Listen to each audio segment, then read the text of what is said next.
नमस्कार, आप देख रहे हैं आज तक और आपके साथ मैं हूं सईद अंसारी। बीजेपी के प्रधानमंत्री पद के उम्मीदवार नरेंद्र मोदी को शायद यकीन हो चला है कि उनका प्रधानमंत्री बनना तय है। उनका अंदाज बदल गया है, भाषणों में वादों और दावों का तरीका बदल गया है, तमाम नीतियां उन्होंने बना ली हैं, अपना एजेंडा, अपना टारगेट भी उन्होंने तय कर लिया है। तो आप भी देखिए देश की कौन सी 15 बड़ी समस्याएं हैं नरेंद्र मोदी के टारगेट पर।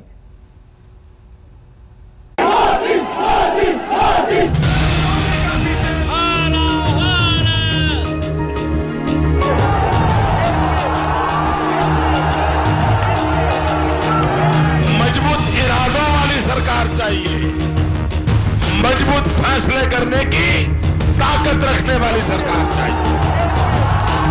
2 दिन पहले सुप्रीम कोर्ट ने मां बेटे की सरकार को फिर से डंडा मारा। मोदी सरकार। उम्मीद की लहरों और तमन्नाओं की सुनामी पर सवार नरेंद्र मोदी शायद मान चुके हैं कि 16 मई को जब ईवीएम से 2014 के नतीजे निकलेंगे तो बाजी उन्हीं के हक में छूटेगी।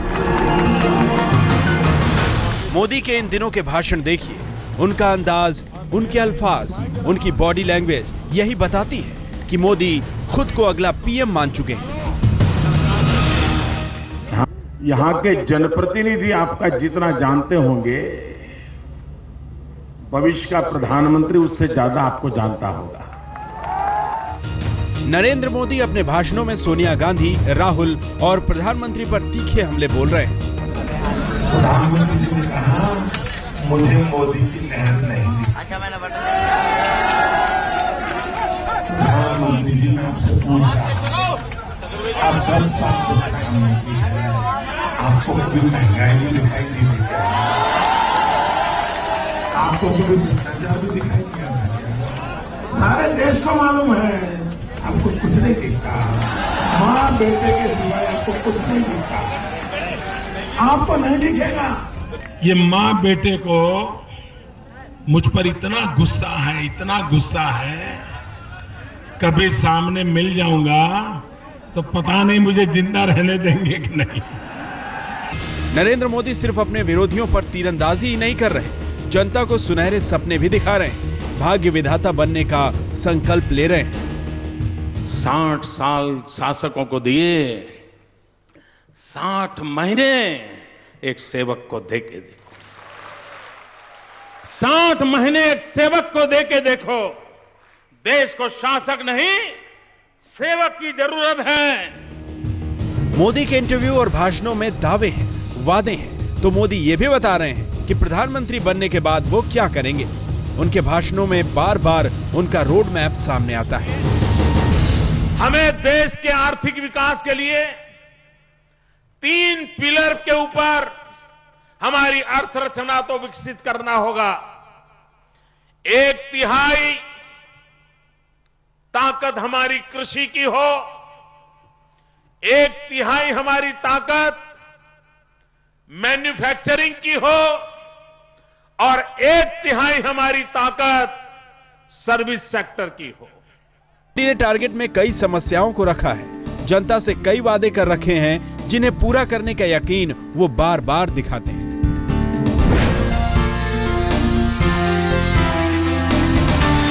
मोदी बार बार अपने भाषणों में कहते हैं कि वो विकास के नाम पर चुनाव लड़ रहे हैं और विकास का सपना गुजरात मॉडल की तर्ज पर दिखाते हैं। भाइयों बहनों, हमने जो पाइपलाइन डाली है ना, जो पानी नर्मदा का पहुंचा के 9000 गांवों में, वो पाइप की साइज ऐसी है कि केंद्र सरकार के आपके ये मंत्री अपने परिवार के साथ मारुति कार में बैठ करके उस पाइप में मारुति चला सकते हैं। मोदी जब विकास की बातें करते हैं तो उनके वादों में समग्र विकास की बात होती है, यानी कमाई नीचे से लेकर ऊपर वालों तक में बंटे। भाइयों बहनों, इस देश को किसान को बचाए बिना, इस देश के गांव को बचाए बिना हिंदुस्तान की आर्थिक स्थिति में कभी सुधार नहीं आ सकता है। गांव अगर ताकतवर होगा तो गांव से शहर को ताकत मिलेगी।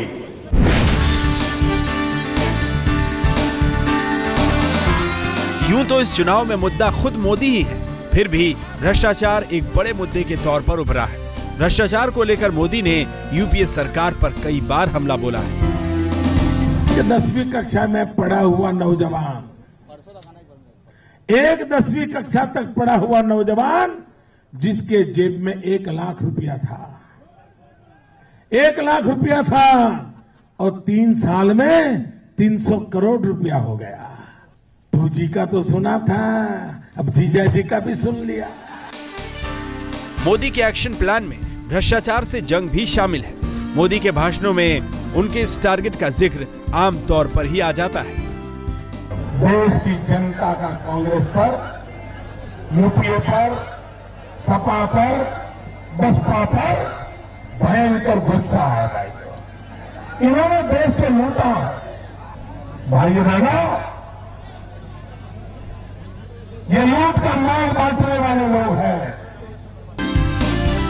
नरेंद्र मोदी खुद पीएम बनने का सपना देख रहे हैं और जनता को भी सुनहरे सपने दिखा रहे हैं, लेकिन जनता नेताओं की कथनी और करनी का फर्क कई बार देख चुकी है। मोदी को ये बात भी ध्यान रखनी चाहिए।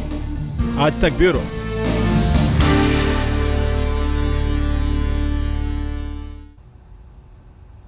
नरेंद्र मोदी अपनी छवि के बारे में जानते हैं। उनके गुड गवर्नेंस में कठोर शासन और अनुशासन भी आता है। मोदी के टारगेट में देश का विकास तो है, उन ताकतों से लड़ने की योजना भी है जो देश को खोखला कर रही हैं, चाहे वो नक्सलवाद हो या फिर आतंकवाद। मोदी का टारगेट तो फिक्स हो गया है। जनता जनार्दन के चरणों में सर झुका रहा। विकास ये हमारी श्रद्धा है। मां बेटे की सरकार नहीं। आपने जो तपस्या की है, इस तपस्या को मैं कभी बेकार नहीं जाने दूंगा। भारत माता की। नरेंद्र मोदी अपनी हनक के लिए जाने जाते हैं। बार बार वो गुड गवर्नेंस की बात करते हैं। जब हम गुड गवर्नेंस की बात करते हैं तो गुड गवर्नेंस सरकार वो होनी चाहिए जो गरीब के लिए सोचे, गरीब का सुने। मोदी मानते हैं कि शासन के लिए दरियादिली जरूरी है, तो अनुशासन और कानून व्यवस्था का भी ताकतवर होना जरूरी है। मोदी की नजर देश की उन समस्याओं पर है जो देश को भीतर से खोखला कर रही हैं। मोदी मानते हैं कि सरकार की इच्छा शक्ति हो तो किसी भी समस्या से निपटा जा सकता है, नक्सलवाद जैसी समस्या से भी। माओवाद हो, आतंकवाद हो, नार्को टेररिज्म हो, फेक करेंसी वाला मामला हो, ये सारी चीजें देश को भीतर से खोखला कर रही हैं। सरकार ने इसमें 0 टॉलरेंस रखना चाहिए। नक्सलवाद पर मोदी की 2 टूक राय है। जो बातों से माने उन्हें मनाएं, लेकिन जिन्होंने खून बहाने को ही अपना मकसद बना लिया हो उन्हें उन्हीं की भाषा में जवाब दिया जाए। जिनको लगता है कि बस लहू बहाएंगे काम चल जाएगा, तो उनको उनकी भाषा में जवाब देना चाहिए। और मैंने पब्लिकली माओवादियों से कहा है कि आप तय करो कि धरती को खून से रंगने से फायदा होगा कि धरती को हरियाली बनाने से फायदा होगा। मोदी के एक्शन प्लान में देश के एक बड़े हिस्से में नासूर की तरफ फैला नक्सलवाद है, तो दूसरी तरफ आतंकवाद भी देश का कलेजा छलनी कर रहा है। उन बम धमाकों की मैं बात नहीं करने आया हूं, वो खूनी खेल की चर्चा करने नहीं आया हूं, राजनीति के घिनौने रूप की बात करने नहीं आया हूं। मुझे तो कहना है, बिहार के लोगों की जवाबमर्दी को मैं नमन करता हूं। माननीय नरेंद्र मोदी जी के उपस्थित। नरेंद्र मोदी आतंकवाद को लेकर अपने भाषणों में केंद्र सरकार को अक्सर कटघरे में खड़ा करते हैं।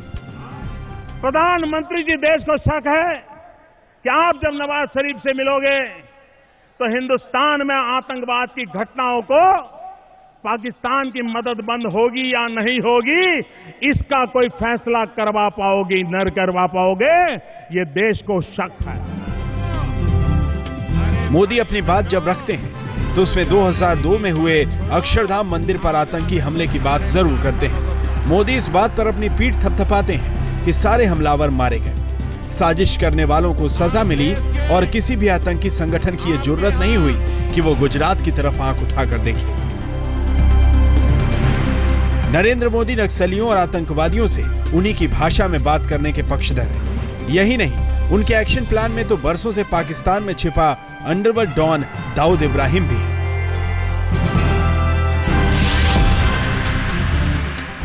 पिछले 10 सालों से कांग्रेस सरकार ये कह रही है और हाल फिलहाल में सुशील कुमार शिंदे ने भी कहा कि दाऊद इब्राहिम को वापस लाएंगे, पाकिस्तान में दाऊद इब्राहिम है, हम वापस लाएंगे। ये बड़ी चर्चा हुई। आपको क्या लगता है, ये क्यों दाऊद इब्राहिम को नहीं ला सकते?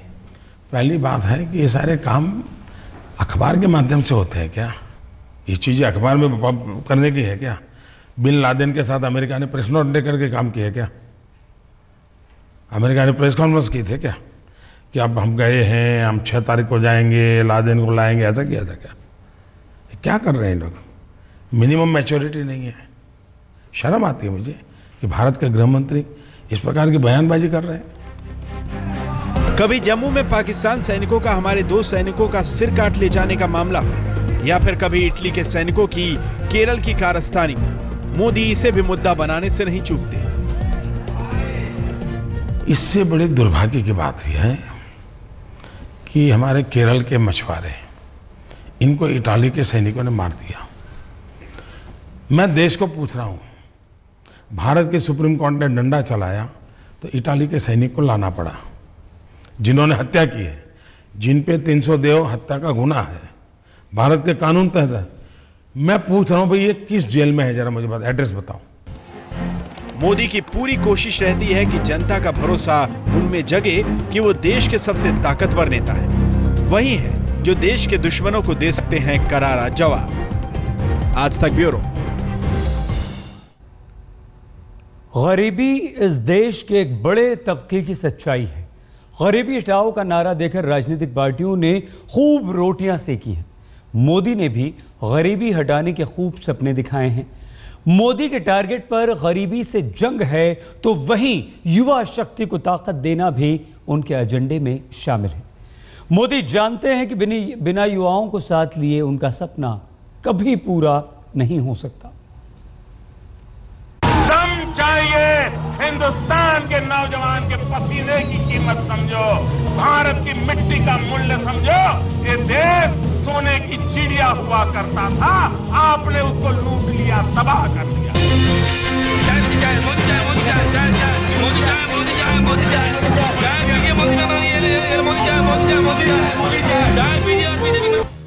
चाय बेचने से लेकर मुख्यमंत्री बनने तक और मुख्यमंत्री बनने से लेकर पार्टी की तरफ से प्रधानमंत्री पद के उम्मीदवार बनने तक नरेंद्र मोदी ने बहुत दुनिया देखी है। गरीबी को उन्होंने महसूस किया है, लिहाजा उनके एक्शन प्लान में गरीबी हटाओ और देश के सर्वांगीण विकास का सपना है।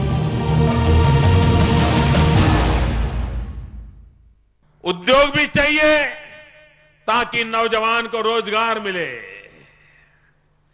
कृषि भी चाहिए ताकि हिंदुस्तान कभी भूखा न रहे, गांव कभी बर्बाद न हो। गरीबी से जंग और गरीबी हटाना फिलहाल नरेंद्र मोदी के एक्शन प्लान की प्राथमिकता में है। महंगाई कम होनी चाहिए कि नहीं होनी चाहिए? गरीब के घर में चूल्हा जलना चाहिए कि नहीं जलना चाहिए? गरीब के बच्चों को रात को खाना मिलना चाहिए कि नहीं मिलना चाहिए? क्या ये जिम्मेवारी सरकार की है कि नहीं है? ये जिम्मेवारी दिल्ली सरकार की है कि नहीं है?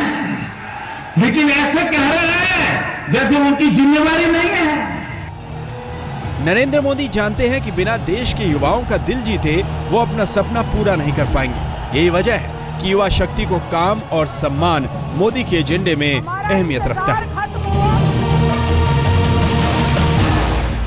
अगर हम देश के नौजवानों को रोजगार मिले, इसे प्राथमिकता देकर के विकास की नई दिशा तय नहीं करेंगे तो हमारी युवा शक्ति भारत की भाग्य विधाता नहीं बन पाएगी। नरेंद्र मोदी ने युवाओं को बेहतर शिक्षा और रोजगार के अवसर मुहैया कराने के लिए देश के सभी राज्यों में IIT और IIM बनवाने की बात कही है। हमारी युवा पीढ़ी को रक्षा करनी पड़ेगी। हमें कानूनी व्यवस्था से हो, विदेशों से स्मगलिंग अगर होता है तो उसको रोकने की बात हो, हमने एक दायित्व को निभाना होगा और हमारे युवा धन की रक्षा करके उसी युवा धन की ताकत के भरोसे इस भारत को विश्व गुरु बनाने का सपना साकार करना होगा। हर हर मोदी, हर हर मोदी की रैली हो या रोड शो या फिर काशी का उनका नामांकन जुलूस या फिर सोशल मीडिया, हर जगह मोदी को युवाओं का साथ मिल रहा है। मोदी इस बात को अच्छी तरह समझते हैं। उन्हें पता है कि युवाओं का साथ उन्हें पीएम की गद्दी तक पहुंचा सकता है और वहां पर उन्हें कायम भी रख सकता है। आज तक ब्यूरो। देश के लिए नरेंद्र मोदी अपना एजेंडा तय कर चुके हैं, टारगेट तय कर चुके हैं, लेकिन बनारस से वो चुनावी मैदान में, लिहाजा बनारस उनके लिए खास मायने रखता है।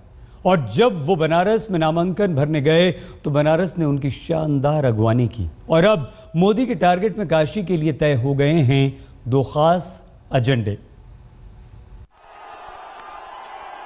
बनारस से चुनावी मैदान जंग में है नरेंद्र मोदी। बहुत पहले से करीब ये तय था कि नरेंद्र मोदी वाराणसी सीट से लोकसभा चुनाव में उतरेंगे, लेकिन पहली बार दिसंबर में जब उन्होंने बनारस में पहली बार रैली की थी, तभी से इसके कयास लगाए जा रहे थे। मैं सोमनाथ की धरती से आया हूं और बाबा विश्वनाथ के आशीर्वाद लेने आया हूं। नरेंद्र मोदी ने आखिरकार वाराणसी में ऐतिहासिक रोड शो किया और उसके बाद नामांकन पत्र भरा। बनारस मोदी का चुनावी क्षेत्र बना तो मां गंगा के प्रति उनकी श्रद्धा भी जागी। नामांकन से पहले उन्होंने ऐलान किया कि वो न तो आए हैं न भेजे गए हैं, बल्कि गंगा मैया ने उन्हें बुलाया है। नरेंद्र मोदी ने गंगा एक्शन प्लान तैयार किया है। गंगा को स्वच्छ करने के लिए वो जी जान से जुटने का दावा कर रहे हैं और नजीर दे रहे हैं साबरमती के स्वच्छता की।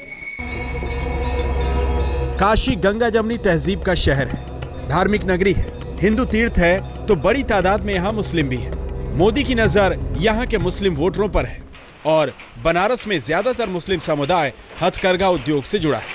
यही वजह है कि मोदी के टारगेट में बनारस के बुनकर भी हैं। मैं मानता हूं टेक्नोलॉजी अपग्रेडेशन करना होगा।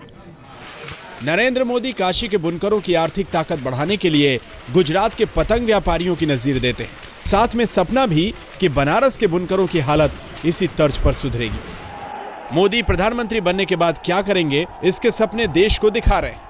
बनारस में तो फिलहाल वो चुनाव लड़ रहे हैं। जाहिर है कि पहली प्राथमिकता पर मोदी के लिए बनारस ही होगा। अब देखना यह है कि मोदी बनारस की किस्मत कितनी चमका पाएंगे। आज तक ब्यूरो।